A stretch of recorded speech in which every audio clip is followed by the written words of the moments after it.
Hi, I'm Lucian, and I'm here with Sophie, who runs the digital plant initiatives at Schneider Electric. So, Sophie, welcome.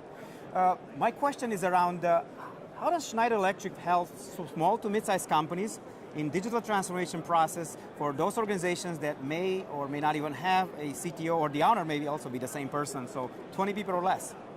So thank you so much for this question, because I meet a lot of people that are still convinced that digital transformation is only for big corporation or when you build a new plant from scratch.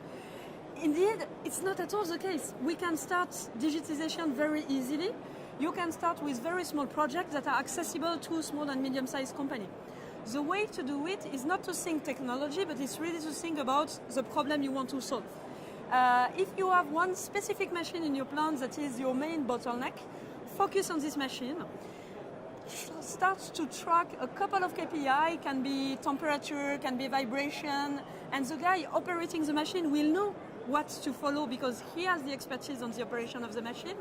Track that, follow that, run some analytics. Doesn't have to be science, rocket science, can be just monitoring a threshold in terms of temperature, for example. And based on the result of that, you are going to get some results already in terms of predictive maintenance. We did this, even if Schneider, we are not so much a small, medium-sized company, but we did this in one of our plants, starting with one machine. Initial investment, 10,000 euros, so not that much. Focusing on one machine, return on investment in less than 2 months.